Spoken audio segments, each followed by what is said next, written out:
चाहो हर लोग अगर जितना चाहो हर लोग अगर प्यारे मुक्ति को पाना है ओ मुक्ति को पाना है। हाँ भैया तो सत्संग एक ठिकाना है, मुक्ति को पाना है तो सत्संग एक ठिकाना। सभी गाइए। शाम से मिलने का सत्संग एक ठिकाना है, हरि से मिलने का सत्संग एक ठिकाना है। ओ हरि से मिलने का सत्संग एक ठिकाना। दोनों हाथ उठाकर ताली की सेवा करते हुए जाओ।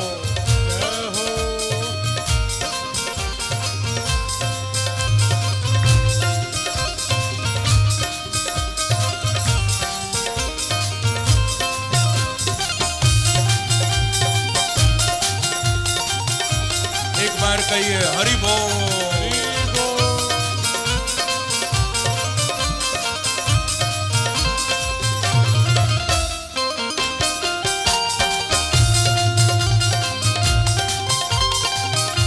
शाम से मिलने का ओ सत्संग एक ठिकाना है, शाम से मिलने का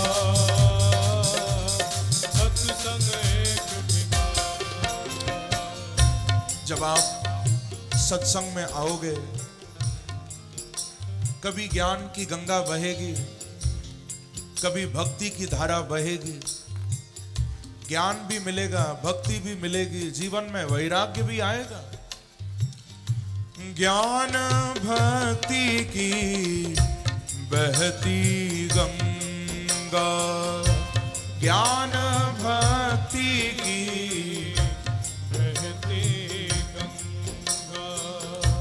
ज्ञान भक्ति की बहती गंगा, ज्ञान भक्ति की बहती गंगा। और कर्म योग की मिलती शिक्षा, कर्म योग की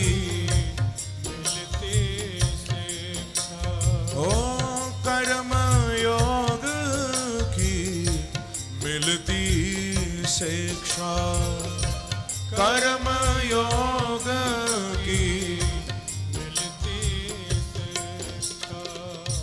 इतना ही नहीं, यदि मुक्ति को पाना है तो सत्संग है ही, पर साथ में जीवन को बनाना है।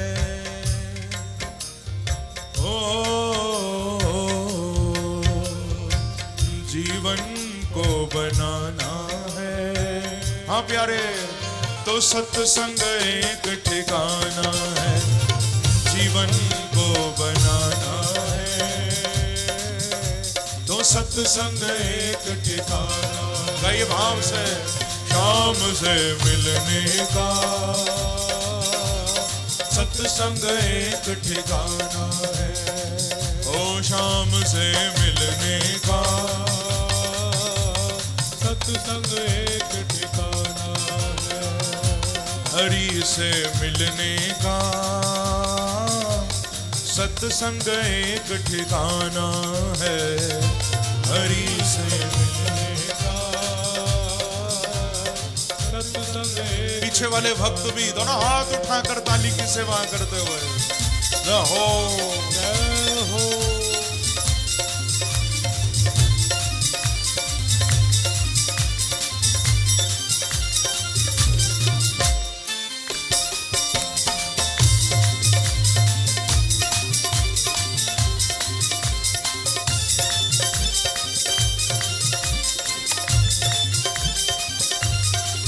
बांके बिहारी लाल की, राधा रानी की।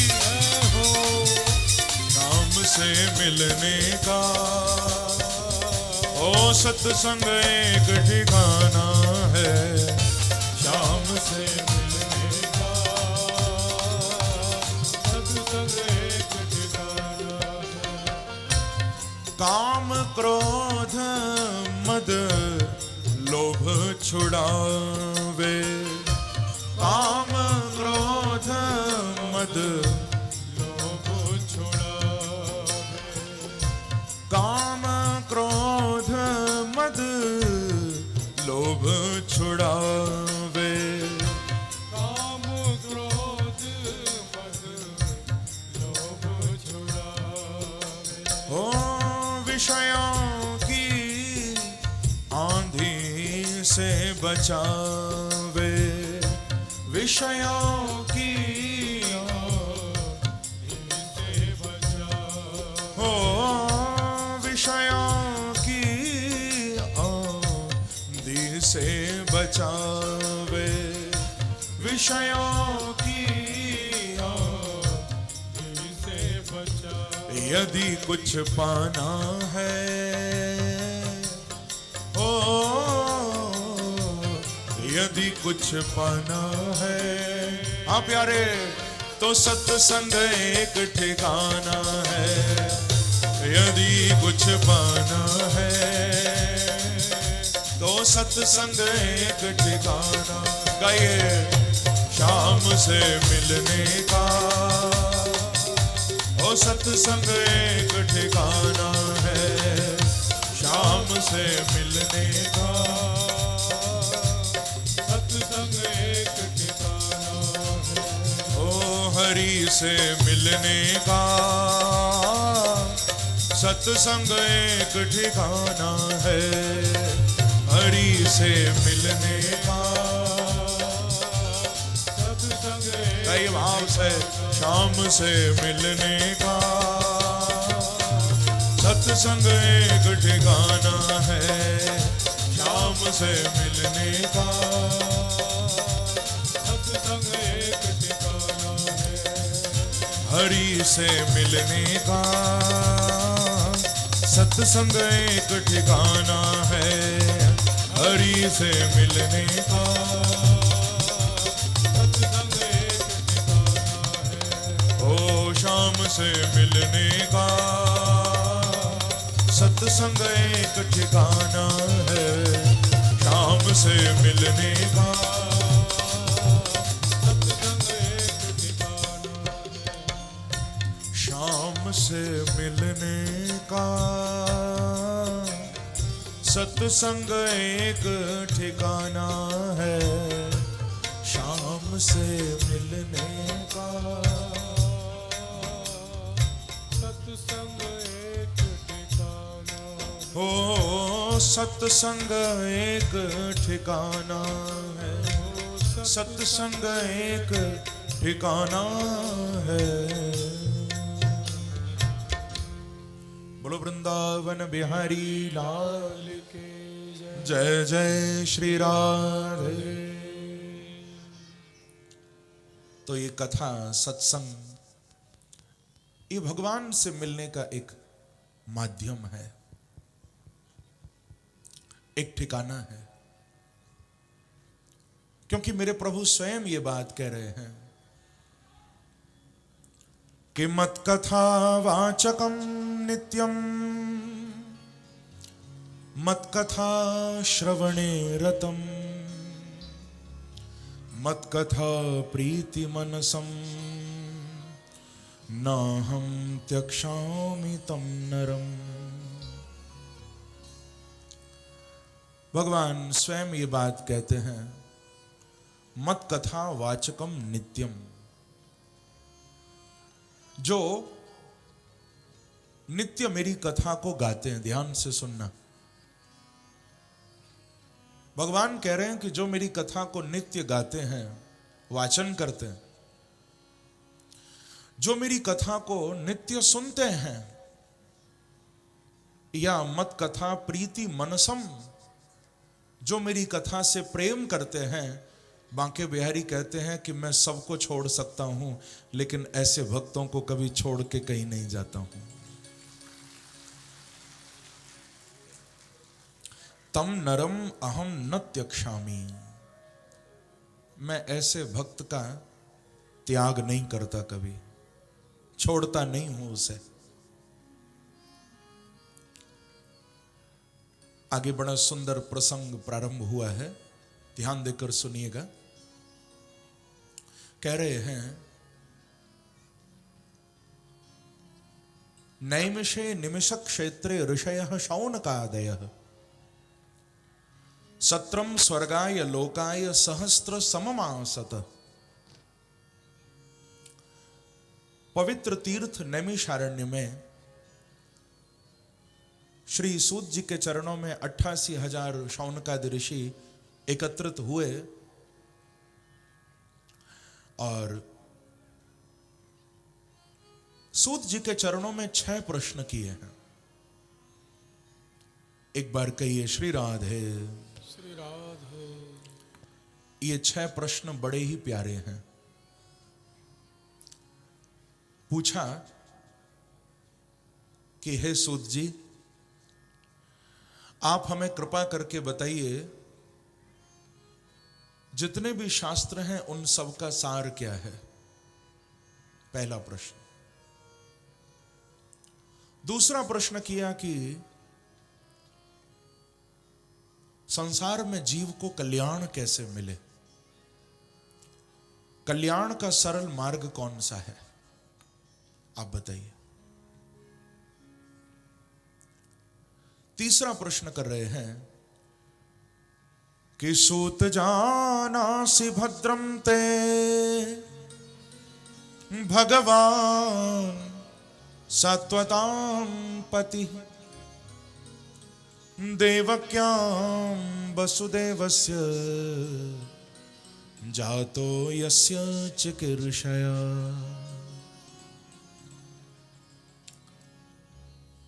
ये तीसरा प्रश्न कर रहे हैं, आप हमें बताइए सूत जी कि भगवान श्री कृष्ण देवकी और वसुदेव के यहां अवतार क्यों लेते हैं?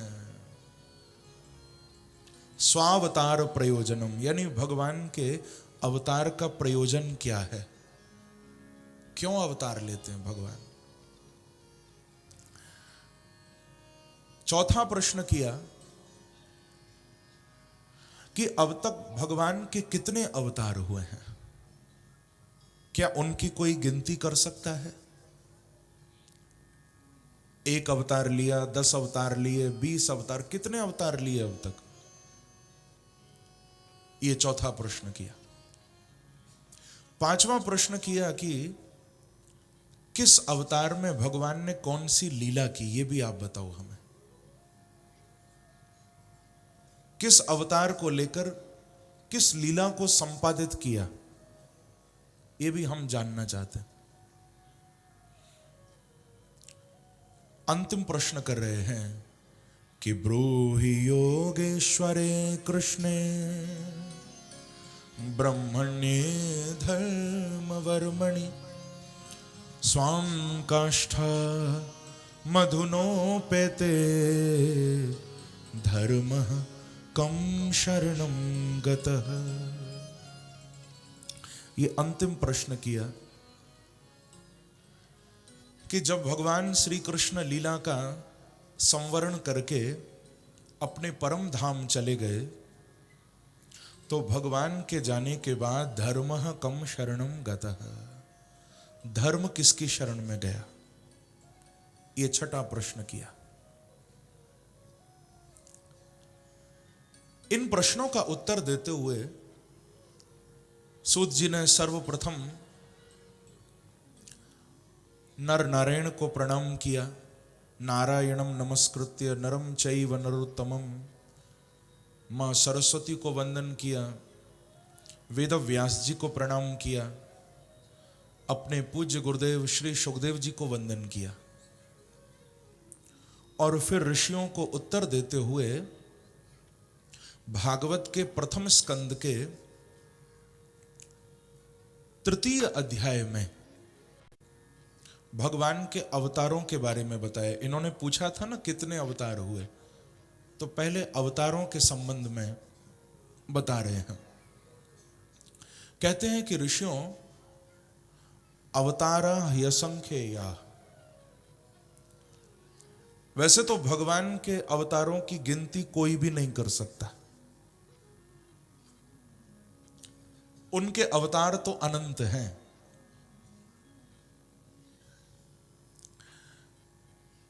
न उनके चरित्रों का कोई अंत है, न उनकी लीलाओं का कोई अंत है। चरित्र अनंत, लीला अनंत, स्वरूप अनंत, नाम अनंत। तभी तो गोस्वामी जी ने, तुलसीदास जी ने कहा कि हरि अनंत, हरि कथा अनंता,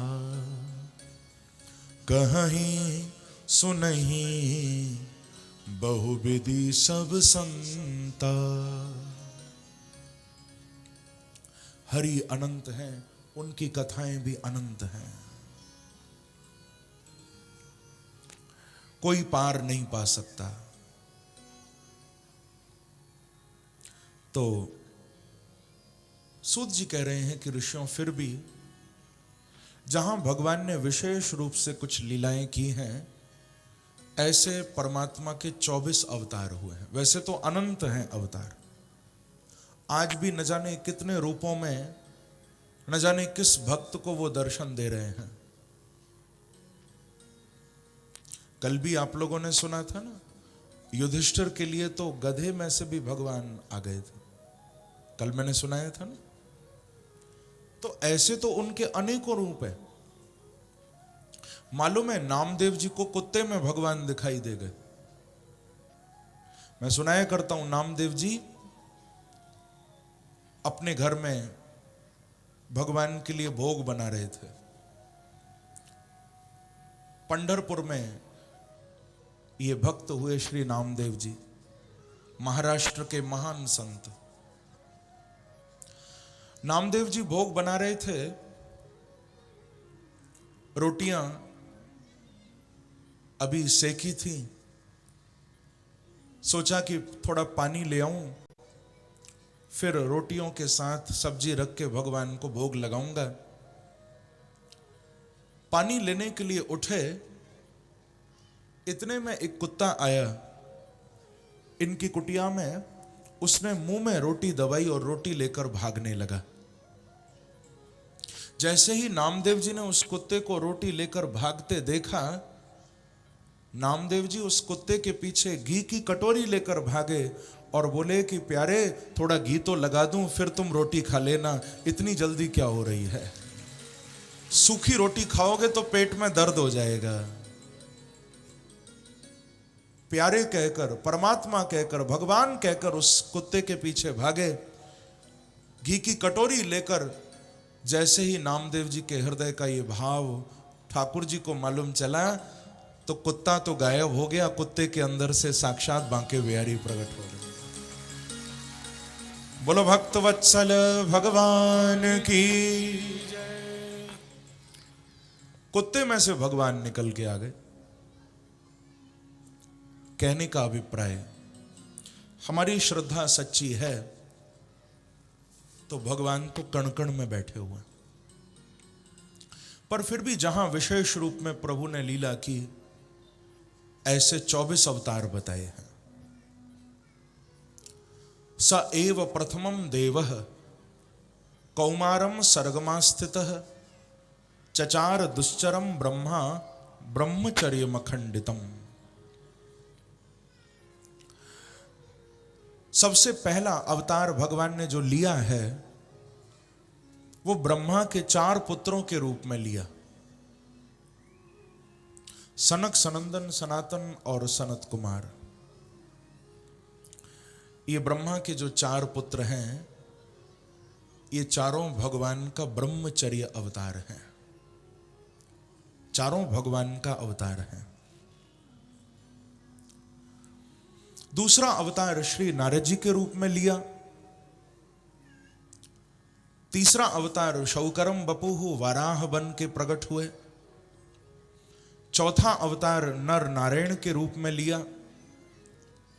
पांचवा अवतार श्री कपिल भगवान के रूप में लिया। छठा अवतार श्री दत्तात्रेय जी के रूप में लिया।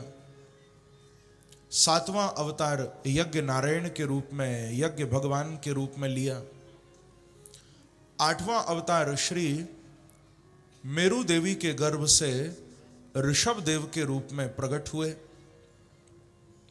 नौवां अवतार श्री ध्रुव जी के वंश में आगे चलकर पृथु रूप में अवतरित हुए। 10वां अवतार राजा सत्यव्रत पर कृपा करने के लिए मत्स्य बनकर आ गए, मत्स्यावतार। 11वां है कमठ अवतार, 12वां है धन्वंतरी अवतार और 13वां है मोहिनी अवतार। ये तीनों अवतार सागर मंथन के समय लिए थे। पहले कछुआ बन के आए, मंदराचल पर्वत के नीचे बैठे, फिर अमृत कलश लेकर सागर से प्रकट हो गए धन्वंतरी के रूप में, फिर देवताओं को अमृत पिलाने के लिए मोहिनी बन के आए। ये आगे आप सुनोगे कथा में, सागर मंथन का प्रसंग आएगा। 14वां अवतार अपने भक्त की प्रार्थना पर नरसिंह बन के प्रकट हो गए, खंभ से आ गए प्रहलाद के पुकारने पर, नरसिंह अवतार। 15वां है वामन अवतार, राजा बलि पर कृपा करने के लिए 3 पग भूमि मांगने गए थे वामन बन के। 16वां है परशुराम अवतार। 17वां कृष्ण द्वैपायन श्री वेदव्यास जी के रूप में अवतार लिया। 18वां भगवान श्री राम के रूप में प्रकट हुए। बोलो राजा रामचंद्र भगवान की। 19वां अवतार श्री बलराम जी के रूप में लिया। 20वां अवतार मेरे प्रभु बालकृष्ण के रूप में। बोलो कृष्णचंद्र भगवान की। 21वां है हंस अवतार। 22वां है हयग्रीव अवतार। 23वां है बुद्ध अवतार। 24वां अवतार बड़ा ही विशेष है, वो अभी हुआ नहीं है, इस कलिकाल के अंत में होगा, जिसको कहते हैं कल्कि अवतार। बोलो कल्कि भगवान की जय। तो इन 24 अवतारों के संबंध में बताया। भागवत की उत्पत्ति के संबंध में शौनकादि ऋषियों ने पूछा था, कस्मिन् युगे प्रवृत्तेयं स्थाने वा केन हेतुना। पूछा कि महाराज बताइए, भागवत को व्यास जी ने कौन से युग में लिखा, किस स्थान पर लिखा, किसकी प्रेरणा से लिखा और क्यों लिखा। ये 4 बातें पूछी। भागवत को कब लिखा, कहां लिखा, किसके कहने पर लिखा और क्यों लिखा। तो बड़ा सुंदर उत्तर दे रहे हैं। सूत जी कहते हैं कि द्वापरे समनुप्राप्ते तृतीये युग पर्यये जातः पराशराद् योगी वासव्यां कलया हरे।